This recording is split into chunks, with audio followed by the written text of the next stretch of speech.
Hello, people. We are back at A2TP Podcast, episode 226, and we are back for another episode of us. It is your boy, International Walk. It's your girl Tosh, the co-host with the mostest. And then we're back for another episode of us. How you folks doing out there? We doing good. Hope y'all doing good. Y'all know the platforms you can catch us on: Instagram, YouTube, TikTok, Facebook, Apple Podcasts, Spotify, iHeartRadio, Amazon Music, Podcast Index, Podchaser, Google Podcasts, and Player FM. Ooh. We are pleased to be back to bring you another show. To all 9 million viewers. To all the 9 million viewers out there, we appreciate y'all running up, trying to go for 10. Let's go. Keep it going. Don't be greedy. 9 million is good. It is. Let's get right to the show. How are you? I am good. How you bees? Y'all see I'm sweating a little bit. I was singing before, and my pressure went up. It was serenading me, you know, I get his light flickered.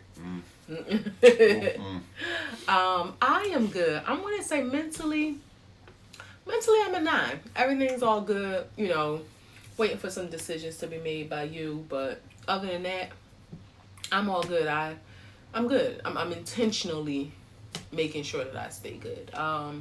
Finances are an 8. Always thank you, God, for his blessings and allowing us to be a blessing to others.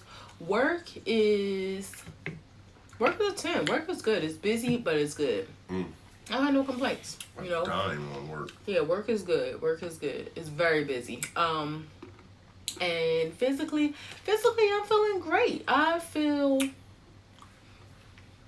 you know, moving on my body parts and stuff just to make sure. No, it's just, you know, doing a little test. And I feel like a 10. You know, I feel good. I feel good. That's, you know, I'm enjoying feeling good. You never know how you might feel in the morning. You never know how you might feel an hour from now. But at this moment, I feel great. My baby had a little bit of sniffles and stuff, and I did not catch it. My throat, I had a little, like, scratchiness in my throat this morning. I'm like, oh, man. A little sniffles. I felt outright sick. Yeah, well, but I mean, you didn't have, like I was on the verge stuff. of it. No. Yeah. Yeah, but I was damn near. The body aches and the cough I was developing a cough. Like, yeah, I don't know. The weird thing is, I could be like sick and like down bad, and you won't get it. But let you get a little bit of sniffle, and it jumps right on my body. Well, that's that immune system you got. Yeah, like I don't know what's wrong. My immune system is very jacked up. But thank God I did not catch your germ, so I feel great. How are you? I'm good.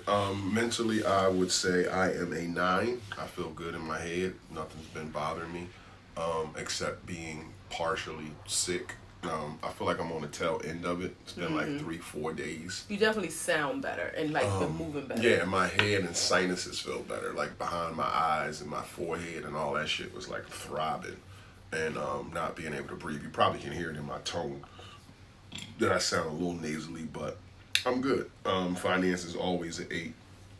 God's always a blessing to us, so we can be a blessing to others. Work is 9+. I'm gonna just say that. We almost at a 10. We almost there. Finish 9.5? line. Yeah, goal line in sight. About to be handed the ball and score.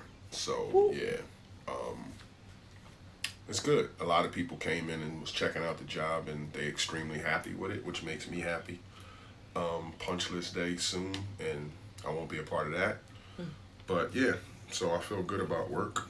Physically, I feel like a 10. I do feel like a 10. I was at the gym Monday and Tuesday, just getting it in hard, and I think I ain't hurt myself, but I wore myself out Tuesday at the gym.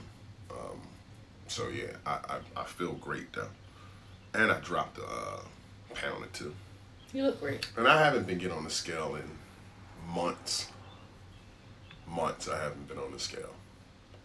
Maybe a month and a half. But I got on the scale yesterday and I dropped almost 2 more pounds. That's awesome. And that was in the afternoon. Who knows how it is when I'm naked or right after shit in the morning. Oh, God. Yeah. Back in the day, you used to could lose weight off 2 shits. Drop about 4 or 5 pounds. Oh, God. You too. You just probably didn't realize it. But, you know. We ain't like that no more. We're in our 40s. Your body hold on to stuff. Yeah. Like, it really does hold on to stuff. You think to yourself, damn, even if I put a pound of poop in the toilet, how am I not a pound less? It makes you think, like, when you think about, like, your grandparents or just, like, seniors, how they like eat like a bird as they get older. Mm-hmm. But it's kind of like they realize that they have to, because if they continue not even like being greedy, but just eating like a whole meal 3 times, they would be ginormous because their bodies just aren't burning. Yeah. Like they gotta pick at food and just like, I remember my grandma would get like a piece of fish, a couple pieces of bread, and like literally pick at it. Like I can't even picture her eating like a plate of food like that. Nah, she was always a picky, like picking at food and stuff First like off, that. they be napping all the fucking time. Yeah. Sleep. What's your wows and woes? Wows and woes, let me see. Wow, oh my man at work, I gotta give him a shout out. My man Eddie did some standing up for himself. I'm super proud of him. I don't want to put too much out there because people might watch, but he stood up for himself in his own house, and yeah, I'm just super proud of him. I don't want to put all his personal business out there, but he put his feet down and stood his ground. Okay. So I'm just super proud of him for that. He was super proud to tell me. So that's my wow. Woe, don't have no woes. Nothing went down. Oh yeah. I do have a woe. My niece.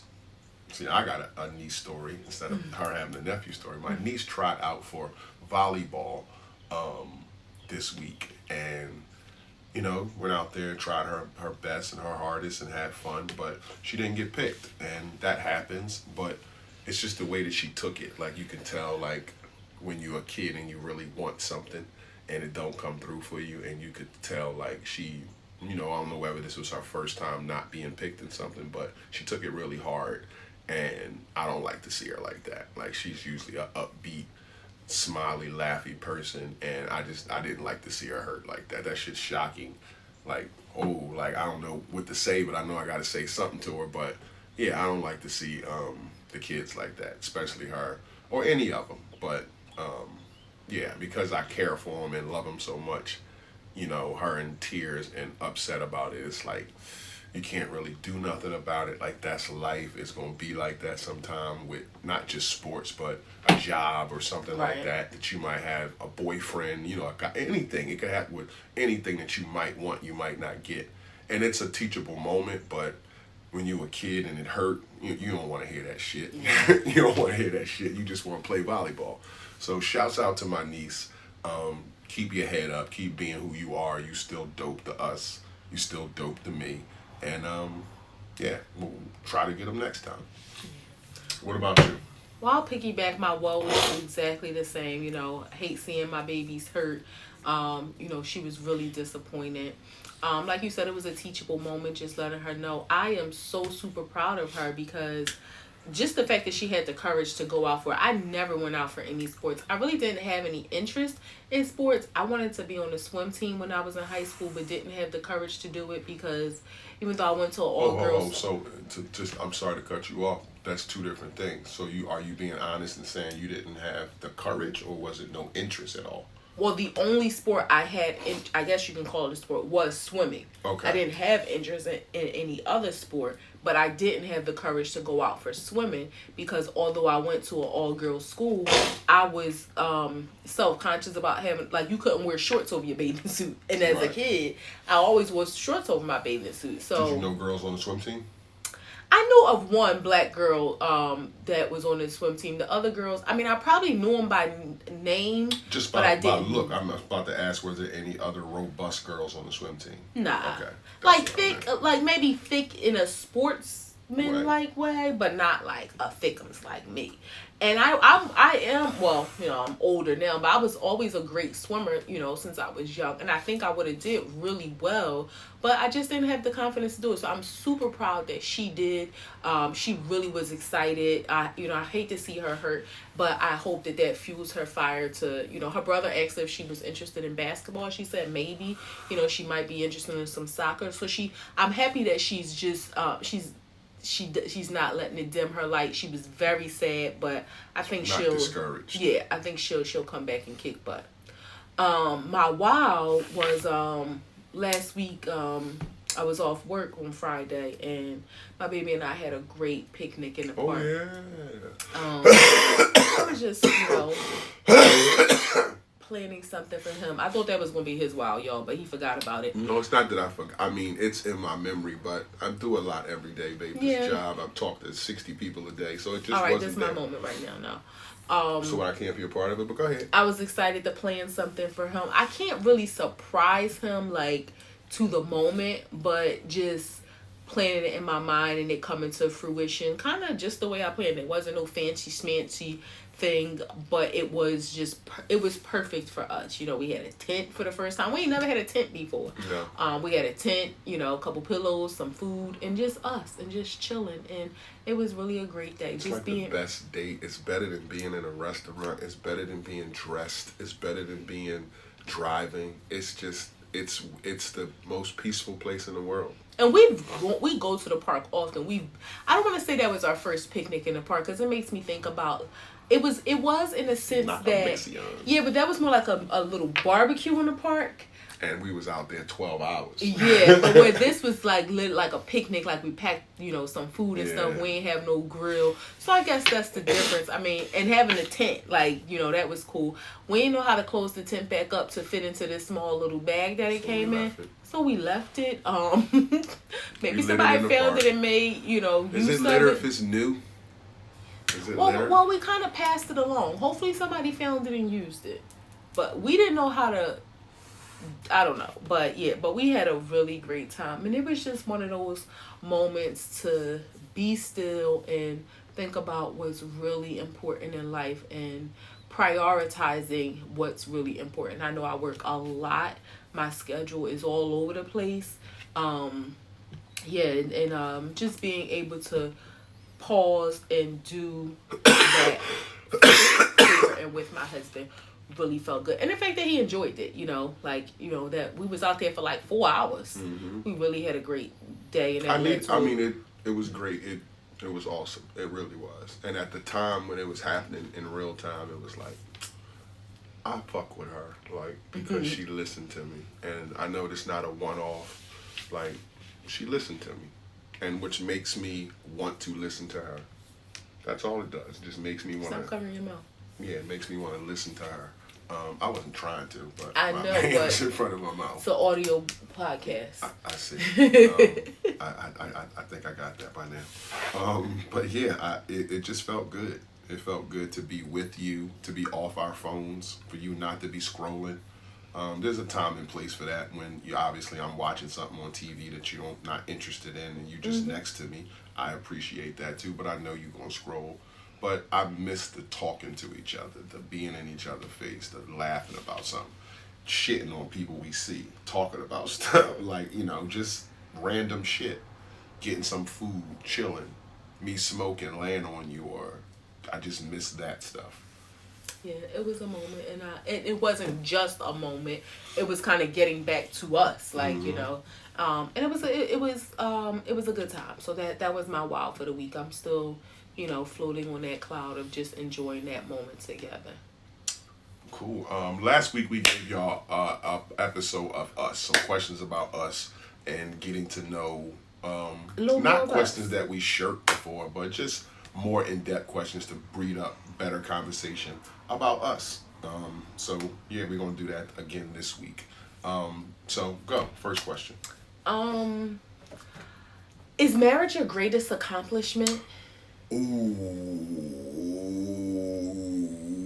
yes. And I say that having a kid, right? Because most people would say the cliche answer of having, you know, my kid but that was a joy to my life, seeing my kid come out and holding her and all that stuff. But I don't think that I did it right, for a myriad of circumstances. So that's not, I wouldn't put that. At the time, it would be at the top of my list. But now, having married you, being in marriage, seeing what it has done for us, me, my life, the structure in my life, the being in love, like in that space, decisions, the companionship, the friendship, all that stuff, and to feel like the therapy that we've been through, and to feel like I'm I'm doing the best that I can, but I'm also doing it right. Like Mm-hmm. I can always do better, but I'm not going down the wrong route. I'm not doing it wrong. I'm Right. doing it right, but I also can be better at it. So that feels good.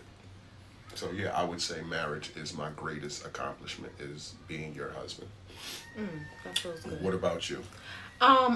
Initially, I was gonna my answer would be the same as yours because initially I was gonna say not just getting married because so many people you can just get married, but for me the accomplishment has been learning how to be married, Mm.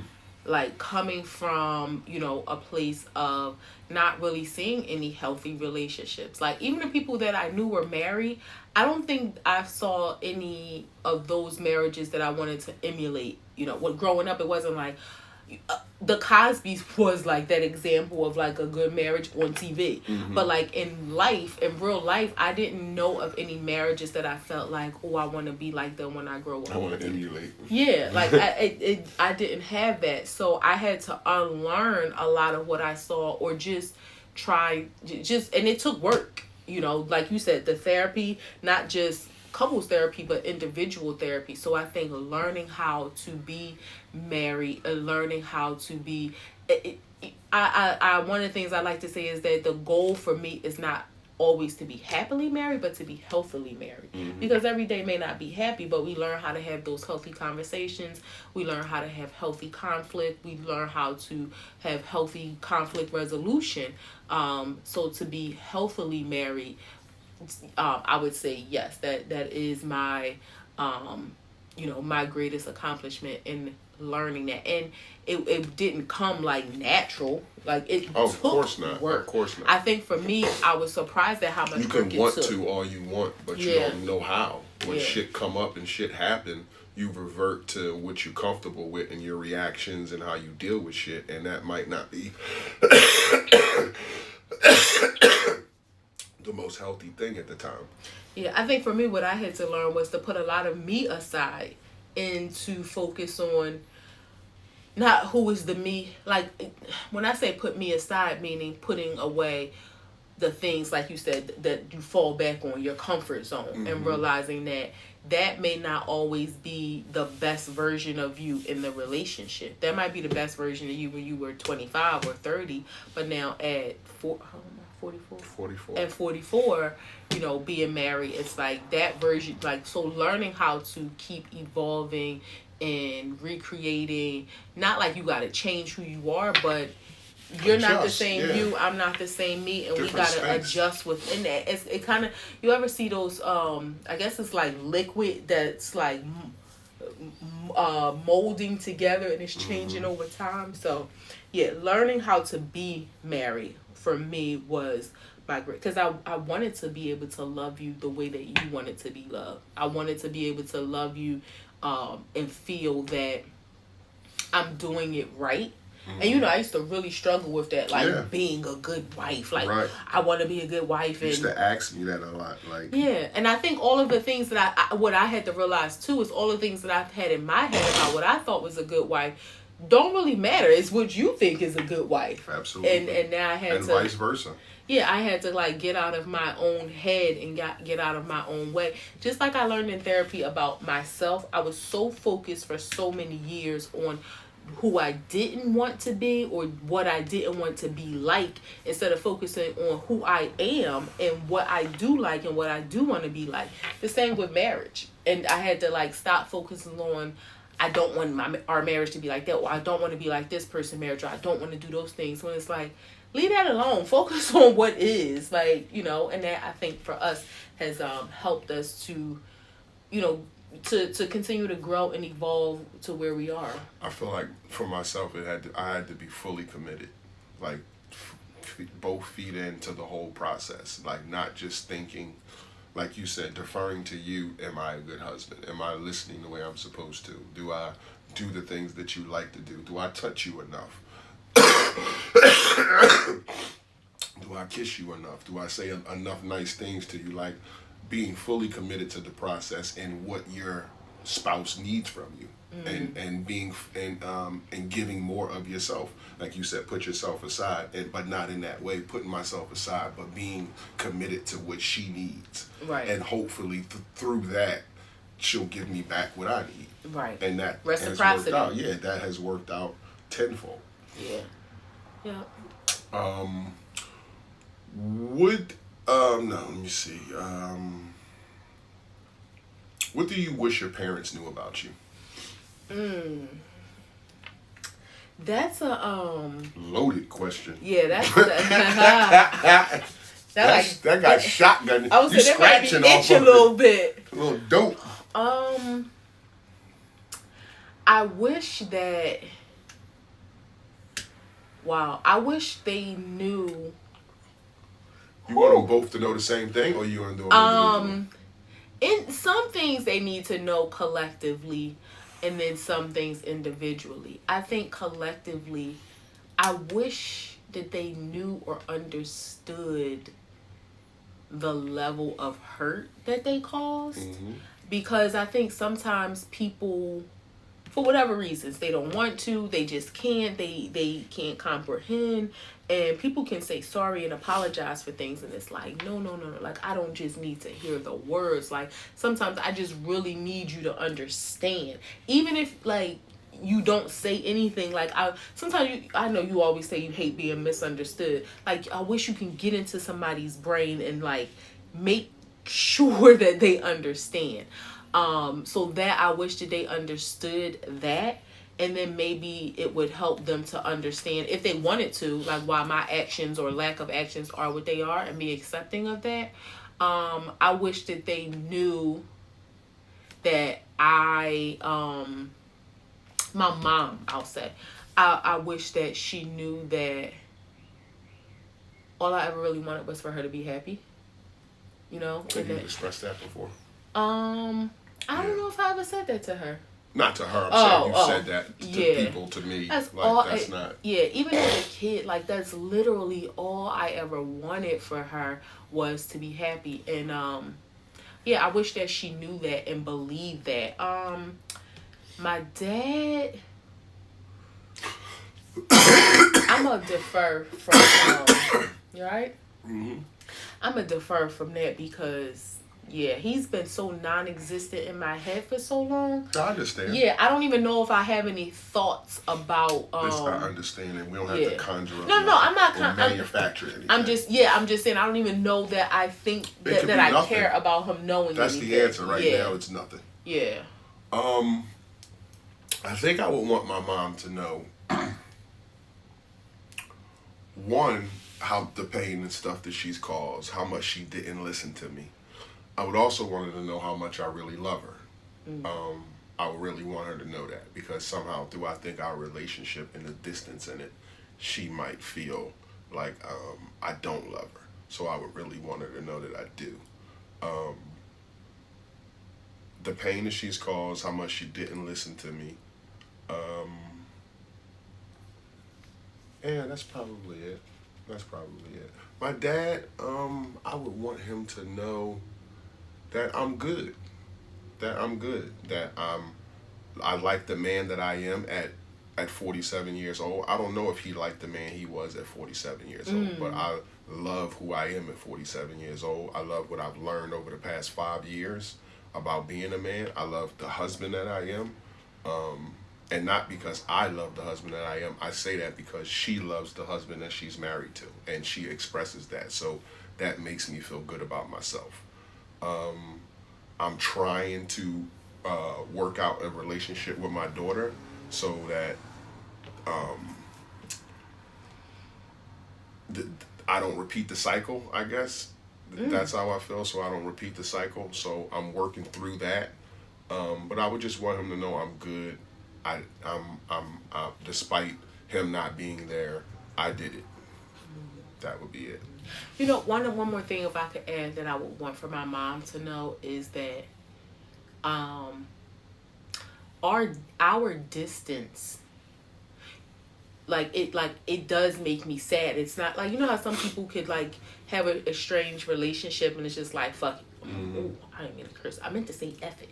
But You okay. can curse, baby. I know, See, but I don't nobody like back to there curse. yet. But I 9 million people ain't check us out yet. I don't even know if it will make a difference, but I would want her to know that it really does sadden me that our relationship is what it is. It's necessary for my own mental health, for my own Absolutely. peace, my own happiness, but I'm not happy about what it is. I've accepted it is what it is, and again, it has to be that way. But I would hope that she knew that I am walking around happy and at peace, but you know what I mean? Like, Yeah, it's like, I get what you're saying. so that's one of those things where it's like, yeah, like, don't just think that I don't give a F, because I do. Mm-hmm. But I also give a F about myself, and I have to protect myself. So, it's one of them things. So, question, if you had an opportunity to spend a day with your younger self or your older future self, let's say, 30 years younger, 30 years older. I'm just throwing a number out there. Which would you pick and why? Definitely my younger self. Why? Shit, I would be 14. What would I be? 30. You would be 17. 17. Shit. Damn, that make a nigga a little emotional. Just thinking back to 17. I would want to go back to my younger self. Why? Because I want my future self to be a surprise to me. I want to see who I unfold to be. So you spend a day with. So you're not going back. Like you... Oh, okay. All right, I'm but sorry. if I spend a day with my future self, then I know who I am. Okay. So I would want to let that be a surprise to see like where God is going to take me and how this all unfolds in my future 30 years. But 30 years prior, I would love to talk to that nigga because he was so lost. He was so by himself. He was so impressionable. He was so just out there, not knowing what direction to go in. No guidance, no nothing. So I would want to talk to him to give him love, give him some game, steer him on the right direction. And if I can't do that, just let him know that it's going to be tough for a long time, but it's going to be all right. So that's it. Yeah, this I'm sitting here and I'm listening to you trying to get out my own head, and like my tears are welling up. What did we do to ourselves? Like, damn, man, I would want to say so much to my younger self, but that's to just Have you ever thought of like writing a letter to your younger self? Maybe I did years ago. I think I probably had that thought years ago. But I haven't. Yeah. But man, that's a deep question. Yeah. You all right? Yeah, I'm good. My response would be the same. It would be my younger self, like going back to 14-year-old Tasha, like just it's so weird because I think when I think back to her, and if I can remember like her thoughts and just her thoughts and what she thought life was, and life flipped upside down on his head so bad, and then it got so good again, but life completely, like everything she thought, it just became that it wasn't. And I wish that I could tell her, like, just keep the faith, that you're so much stronger than you will know that you are. Yes, you are. And just oh my God, this is 2 episodes in a row of me crying. You got me this time. Yeah, like I am. Like, you're not gonna always find the love that you need, but don't ever stop loving yourself. Don't ever stop being who you are, and tap into who you are sooner, so that you don't waste so many years chasing something else. If you know how to do that, because you might not know how to do that yet. Maybe I could have schooled her, but I would want to. And most importantly, I would let her know like it's okay not to be okay. Like I can't ever remember like letting somebody know like I wasn't okay in the moments where like I completely wasn't. Like I don't ever remember like ever saying to something like hell, probably not even until long into our relationship. I was Like going to I say, I'm never so remember glad being able to tell anybody like I'm not okay, like I'm sad or I'm hurting, or like I never remember telling anybody I'm not okay. It was just I was just always, you know, like the lady that, and not that to say I was depressed, I'm not going to put that label on myself, but you know the depression commercial where the lady just holding up the sign. I just was always face. A happy face and smiling and, you know, happy-go-lucky and... And I'm so glad that when we met, the friends that we became and the conversations we used to have, I've never talked to anybody the way we used to talk in the beginning about everything. Whether it was like, okay, we're talking about our families in conversations for 2 weeks straight, where it's like you telling me the whole scoop on why this is this and why these people don't like these people and why they don't like these people and this happened, and I'm telling you why this went down and this is why this had and this is why I stay away from that. And it was just like a whole tutorial, like a life story. And I remember those conversations. Like that's what made us so close, because I felt like, and in hindsight, you saying that now, this probably was the first time that you was telling somebody I'm not good or I'm sad or that hurt me or whatever. And it was like I was just listening to you and I'm telling you back like this hurt me and this made me sad and this broke my heart and this and this and that. And it's just like I remember those conversations. I'll hold on to them for the rest of my life. But I think that was like an integral part in who knows how much longer you could have went with not getting that shit off your chest. Right. You know what I'm saying? With that being said, what do you miss most about childhood? And let me just preface this by saying, because again, I don't want us to have more tears. Let's exclude our grandmother. I was great. Because we know, like that is like that's numero uno. But like outside of people, what do you miss most about childhood, from your childhood? Okay, so nothing about Nana. Yeah. I mean, it could be like experiences. I miss my grandmother. Let me just say, I miss, of course. As a child, I miss my grandmother. I miss her house. That non-responsible, just being responsible for yourself type of thing, and having the freedom to fuck up, having the freedom to make mistakes and not have so much to lose, you know, learning new things. Not that I still learn new things now, but you know, when you're a kid, you're soaking everything up. And that's probably it. I mean, I'm not asking for sympathy, but my childhood wasn't like starving and missing meals and being beaten, but it was bad. Like it was mentally bad. It wasn't structured the best, you know. So yeah, it was bad, and it's not like a lot of good spots that I have in my childhood, but my Nana, her house, and the freedom to just be able to fuck up. Like now, I fuck up, I have so much to lose. My wife, my lifestyle, my home, everything is counting on me. So I don't have room to fuck up. But just and there's a cost with that. But just that freedom of being young and spontaneous and that kind of thing.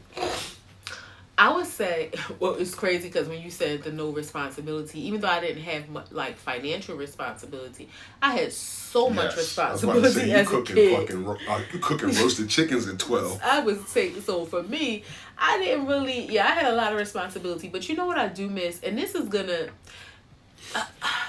it's kind of about my grandma, but not because, you know, we said not people. This is going to sound a little toxic because now as we're adults, we realize the toxicity in family and stuff like that in some cases. But I miss the family gatherings and stuff. Like, as a kid, you don't really realize, like, these people shady. They talk about each other and then they get together and have fun. Or this person shouldn't even be here or be accepted in the family. But it was just like, I could not imagine what things would be like if my grandma was still alive, or how saddened she would be at the state of our family. Right.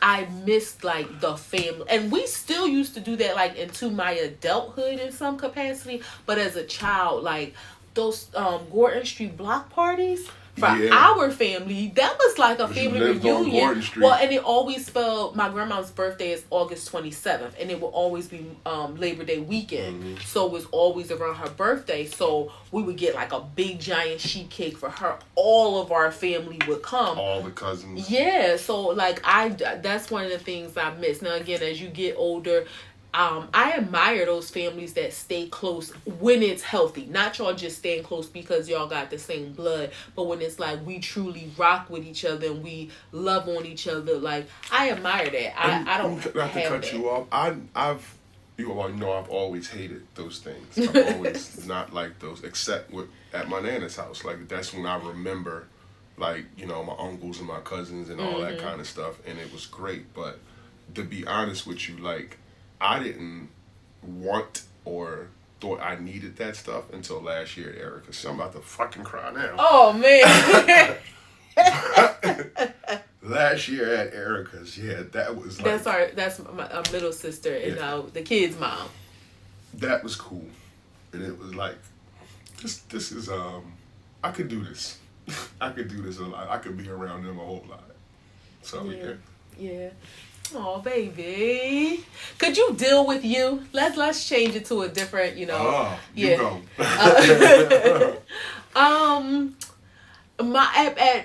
At 44. At 44, yes. Hell no, you couldn't. I think I could Hold back up. Stop for a minute and pause and think about everything that you bring to the table, good or bad. At 44, and think that if you was a man, could you deal with you?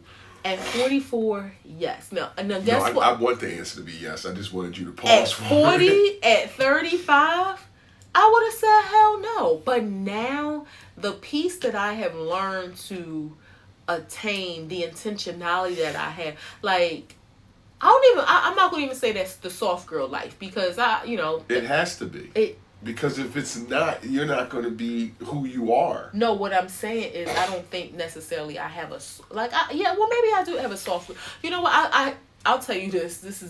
I remember back in 2023, like that phrase was like one of those Instagram catchphrases, and going into 2023 asking for a soft girl life. And guess what happened in 2023?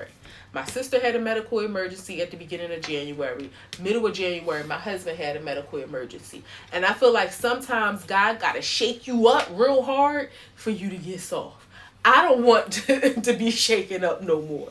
So I'm going to steer away from saying the soft girl life and just the peaceful, the at peace life. Like that, the at peaceness that I have right now. I'm almost on like a hippie vibe right now. Like I could definitely deal with me. I definitely can deal with me. Like I have just become more intentional about the things that I want to do, that I want to go, that I want to say, people that I want to be around, and anything that is not in that box I don't want to deal with, which brings me peace. So I think like I would be a vibe to a strange man. If some man was, I want to say allow, I want to use the right word, but was in line with you doing all those things. That's what I'm saying. If you couldn't be around the people that you always wanted to be around, or if you couldn't do the things you always wanted to do, or you couldn't have the things that you always have, then you might not be as pleasant as you are now. Well, yeah, I'm not going to sacrifice the thing. Like, compromise is one thing. Sacrifice is another thing. Your mental spaces. Some days you can be, or some periods of time you're okay and cool, and then sometimes we're not asking your opinion. We're asking if I'm I just can if you deal thought with about me. it. That's all I'm just saying. Like, could you deal with you? Well, I'm chill. I'm pretty chill. No, I could. What I went through. No, now or just me. Well, your current you. We're not gonna say your past you. Current me. Could you deal with you? If I was a girl, could I deal with me? I think so. I think so. Am I right in saying that? I deal with you. I love it. You like me? I like you. I was about to say, yeah. And we know it's weird. I don't trip about a lot. I don't go a lot of places. I don't have a pack of friends to hang out with. I'm not in these streets in no type of way, shape, form, or fashion. But I will say, for some women, they may have. Well, I guess that's not them necessarily dealing with you. I don't think it would, like, the fact that you don't have, like, I love that you're clingy. And you're not clingy in, like, a insecure way. You just love quality time. You love to be, and I love that. I think for some Clean women. that up, though, a little bit. No, I love it. Yeah, that's just the way it sounds. I'm sorry. Clean that up. Well, clingy is not a bad thing. Like, yeah, but it's a negative connotation on it. Okay, I love that you love quality time. It's my love language. Is your top 1, 2, and 3 things to do, and I love that about you. I'm just saying, so some women may have an aversion to that if they're like an extroverted person, right? And I'm still in line with you doing the things that you do, and I just love spending time with you. Yeah, but so then you'll be sitting back counting like, all right, went out this house 17 times this month. Well, let me get my book out. I mark it down on my calendar. That's why we don't share one. I think the ages where we are now, we are the best versions of ourselves. Would you agree? Hell yeah. I don't think I've ever been any better physically in my life. Well, other than if I was 17, but physically, mentally, or spiritually. And I think that's what matters now at this big age. Being right spiritually, being right mentally, and just loving my life. Every day I get up, I know I got to go to work, but I love what I do. So it's not like I'm at work digging a ditch or doing some shit I don't want to do. Like, I love what I do. Right. So I'm, not so happy about getting up early, but when I get to work and start working, I'm loving what I'm doing. I'm not doing something that I don't want to do. So I get into it, and that's a blessing too. I love who I come home to. Like, I love when any free time I get, I want to spend with her. So I love those things about my life. I love that we don't struggle. I love that a lot has gone for us. I love that I'm here. I love that she's here. Like, everything that she's been through, she's had 5, 6 operations. So I just love that we here and thriving and breathing air. And yeah. Last question. If you were a man, I mean, you're in a pretty decent place in life as you are, but if you were a man, would you be more assertive in life? If I was a man, I don't know. I think I would be who I am. Do you think you don't think you being a man, you would have any more assertiveness about you? You think that you're top assertive, or you're just as assertive as a man being a female? Yeah, because I think my assertiveness is like sufficient. Where like if it was more, it could go over the line to aggressiveness. But what if it's the dynamic? That's what I'm saying. The dynamic of you being a female and a male. Some of that testosterone is not frowned upon. So are you speaking in a professional sense or just in life period? Whether it be in your friend group, whether it be at work, whether it be in the grocery store, like, you just would move different because seen different. Nah, I think I would be as assertive as I am. I think if I was more assertive, like, I might get it. I was about to say, you know me so well. I'm about to say I'll be getting into some altercations, especially when you say in the grocery store and stuff. Like, I gotta cap it. Like, yeah, I think if I was any more assertive, I would have some altercations on my jacket. Like, so I think if I was a man, like, I would hope that I was, the more of course in a masculine sense, but I would hope that I was who I am, like, in terms of assertiveness. In reverse, if I was a female, would I be less assertive? Would you be less assertive or less aggressive? I think just by nature, I would want to be. Right. Because I'm a female, so I wouldn't want to be as aggressive or assertive as a man.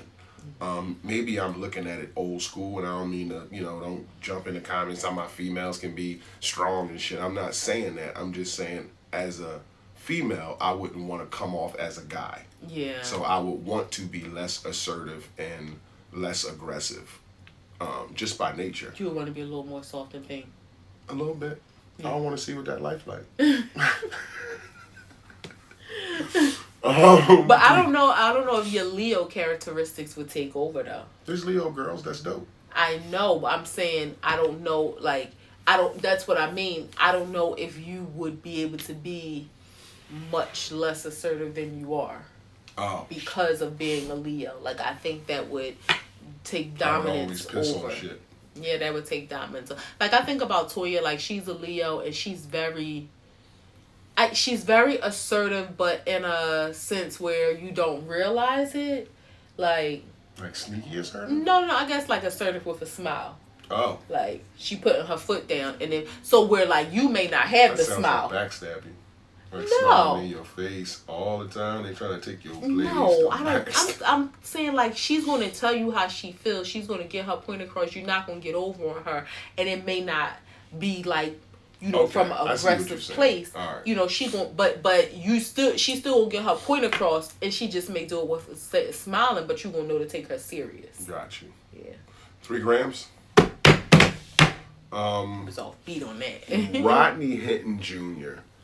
I don't know too much about this story, and I don't know if you do, but this guy's son was murdered by police for pointing a gun at them during, was it a stop of some sort? I don't know if it was a traffic stop or a walking stop, but apparently he pointed a gun at police and they shot him. And in the next few days, his father got into a car and saw some construction workers working on the road, and some police were out there, I guess, as they do with construction workers. And he ran one over and killed them. And wasn't it the same one that killed his son? No, this was an innocent cop. This wasn't the same cop who killed his son. This was. Oh, okay. Yeah, this was just another deputy. This wasn't the same deputy. Oh, I thought he killed the guy that killed his son. No, that guy's on administrative leave. Gotcha. Okay. Gun taken. He's home. Okay. This was just a deputy cop. He just killed the cop because the cop killed his son. Exactly. Wow. And I just learning about the story, and I don't want to sound insensitive, but there's so many people talking about GoFundMe, like, free this man, I stand by you, this and this, and this is what I would have done. This is a parent's love, and I don't understand it. Like, you killed an innocent person. I don't see how some people write an eye for an eye. I don't see how, if that happens to your kid, if you go and not even kill the cop who did it, you just go kill a cop. I don't see how that's the same, and I don't see how that's right. Like, absolutely not. Okay, I'm about to say, am I on another planet because of so many people are just in support of this man and how he was in court and walked past all the cops with his head up and all this shit, and it would be like, I would do the same thing, and y'all should free him. He shouldn't go to jail. And I'm like, why is it always us to say, it's okay to do shit like this and you can just be free? Like, let's look the other way when you just kill some innocent person. Like, that dude got up and got dressed and went to work and probably got a family, and he probably thought, what happened with the kid was bad too, and he's standing on a road doing some construction shit, and some guy just runs him over and kills him. Well, okay, so let me say this. I agree. I don't think that, I understand his hurt, his pain, his frustration, his anger, maybe temporary moment of insanity, heartbreak of losing your child. I get all of that, and condolences to him and his family. If he had killed the cop that killed his son, I'm not saying it would be right, but it would be a little more understandable. Yes. Like, you really wanted to get him back. But the fact that you just killed a cop, you just did to this family what they did to your family. Like, I don't know if his son was innocent. I did see some comments saying that people were like that the murder of his son was being investigated. But now you done muddied the waters, because do you think that's going to be put on a front burner, considering now you done killed a police officer?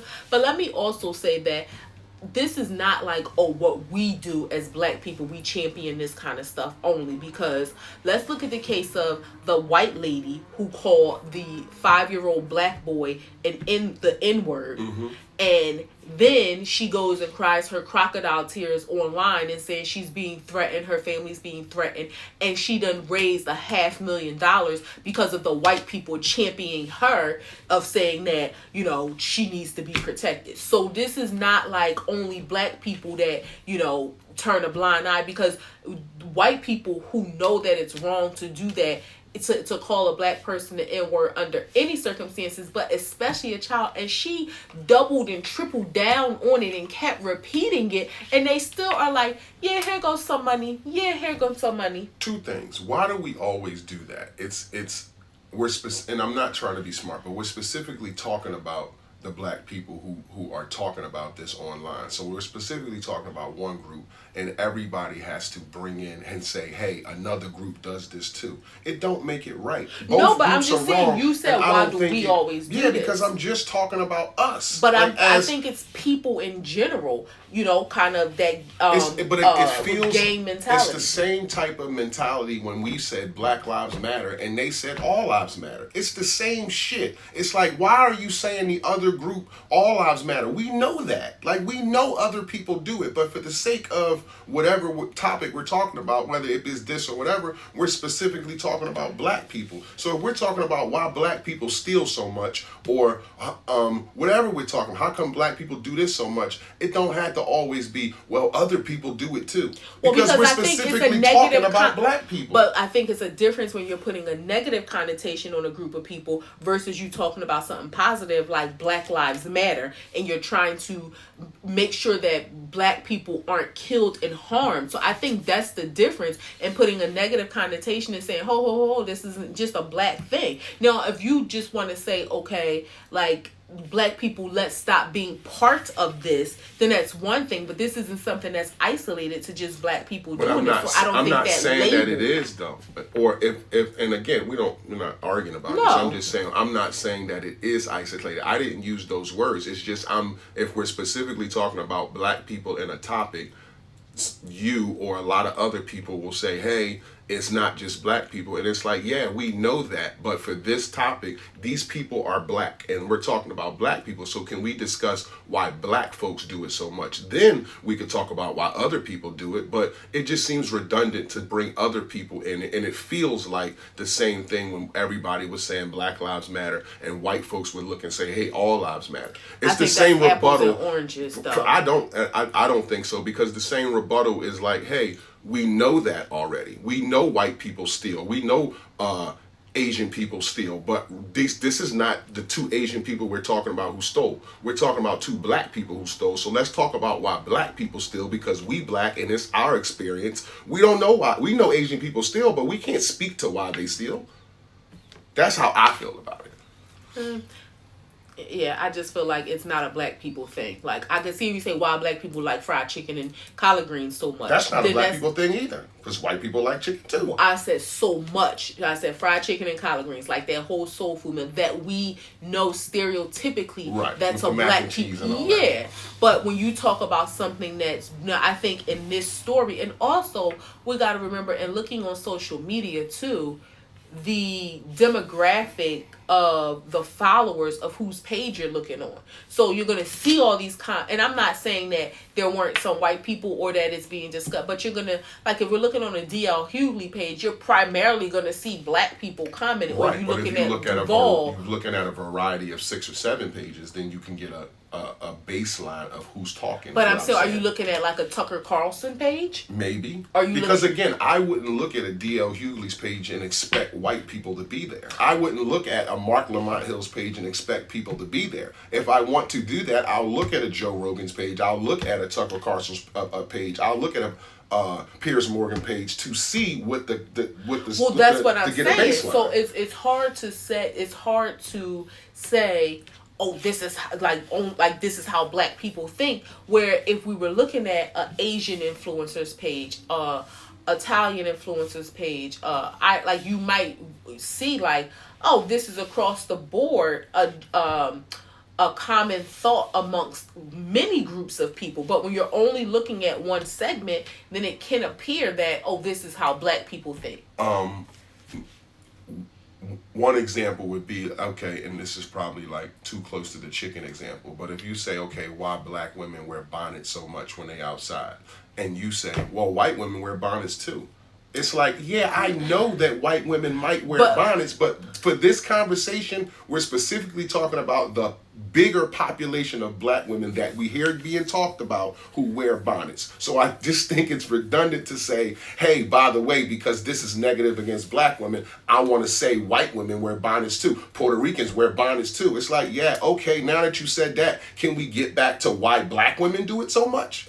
But again, I think that is something that stereotypically is like more prevalent in the black community. I think that there are some other topics though, like supporting the bad stuff that you see other populations do it if it's their people. So Second Gram, what are you good at and what are you bad at? I think take insurance off the board. She's really good at insurance. She always really says at this. Outreach and talking to people and getting you signed up for some health care. She's like high level good at that, top tier. I feel like you She's trying good to at play being she's great at being a wife. She's good at being a wife. She's great at being a wife, top tier. I think in this, just hear me out. Let me land my plane. I think I am a great communicator. Now, I know that in our relationship, that is something that we work on. But I think I'm bad at communicating in areas of conflict. Pop your lips.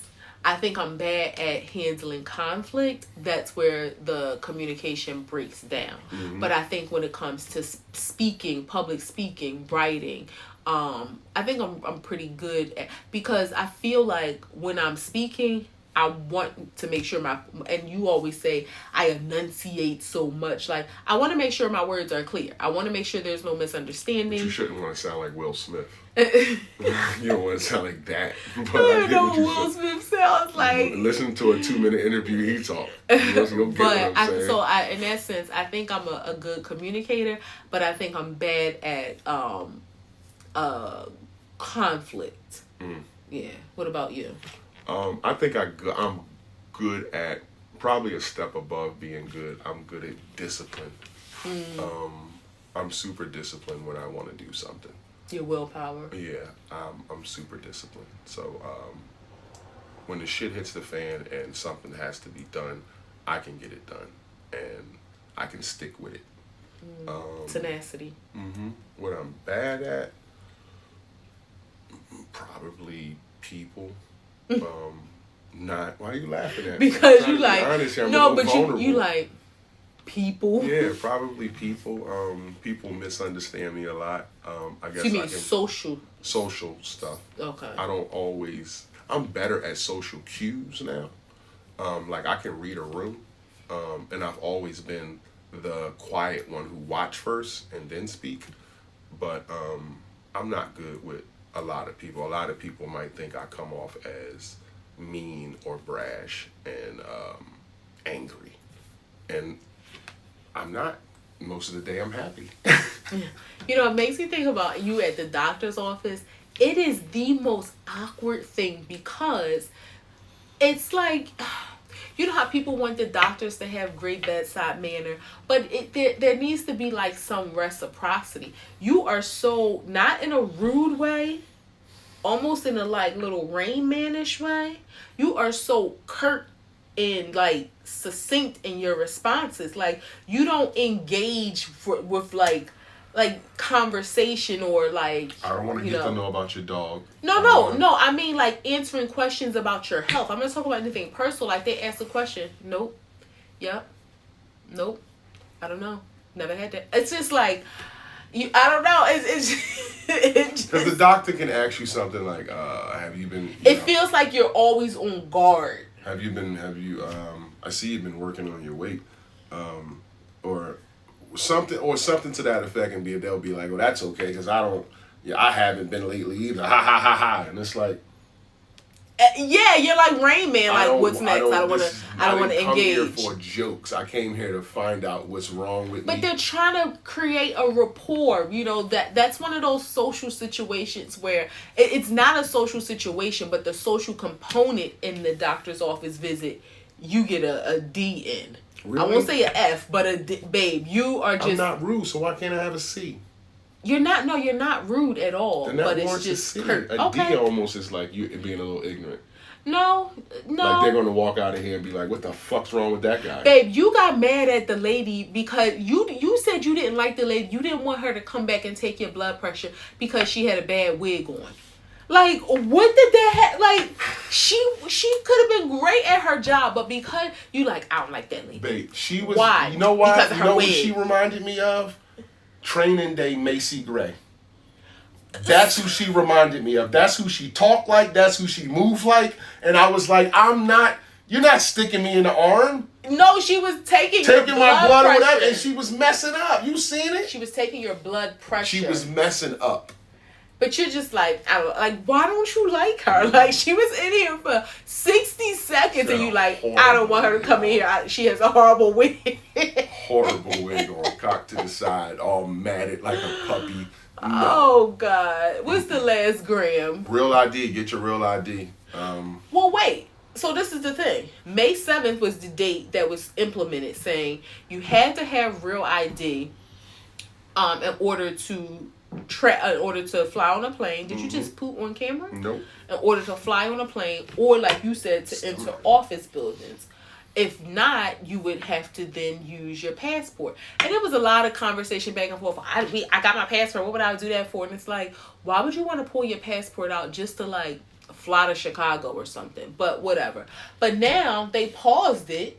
I don't know to how long, because a lot of people weren't getting it. Because a lot of people were just like, I got my passport, so what? So now they paused it. You can still fly. I don't know when they're still encouraging people to get it, but the May 7th deadline has been pushed back. They're going to make people go get it because they're going to stop you from going in federal buildings. Yeah. Well, and they did say if you don't have it, you'll still be able to go through TSA, but they did say it's going to be a much longer process. And that's enough to make people say, fuck this shit. I ain't waiting in the airport. With shoes off, all these questions, paper. I got kids running around. Yeah. No.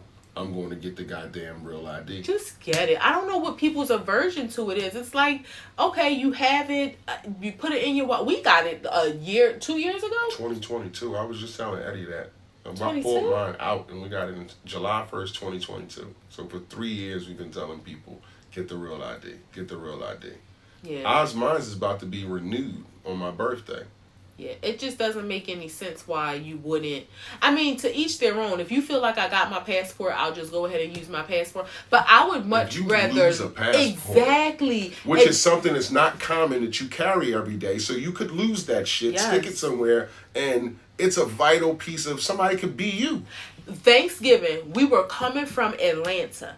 If you've ever traveled through the Atlanta airport, when you get to the airport, you go through TSA, bag check, and all that stuff. To then get to the terminal, you have to catch a train, right? It's like, it's a train. It's like a subway station, and it goes to the terminals. This guy, he left his wallet on the train. Like, he was with his family, whole entire wallet. He probably had it out his pocket like to show ID or something, and instead of putting it right back, he set it on the ledge by the window. He gets off the train, the door shut, and the people are like, oh my God, there's this guy's wallet. So, and I don't know if his passport was in it, but his wallet was like this, so you know he had a lot of stuff in there. And it's like, why would you want to take the risk of losing your passport? That trip was bad for him. Yes. Because there's no way he could have found that train, got back on it. The person next to it actually took the wallet. Yep. So it wouldn't have been in the same spot. Right. They said they was giving it to a guard. So it was a mess. And imagine if that guy was from Canada, Wyoming, LA. We in goddamn Atlanta. Yeah. Like, he was screwed. Yeah, that was bad. But he can't rent a car, get a hotel, and do nothing. You can't even tell people who you are. Yeah, and who knows if his, because I think he was with a spouse, and it was two like teenage looking sons with him. So if they don't have no money, like, I don't know. I felt bad for them. But again, why would you want to take that chance and lose your passport? Get your real ID. That's it. It's a wrap. A2TP Podcast 226. Instagram, YouTube, TikTok, Facebook, Apple Podcasts, Spotify, iHeartRadio, Amazon Music, Podcast Index, Podchaser, Google Podcasts, Player FM is the spot you see our faces. If y'all fuck with us, we'll fuck with y'all.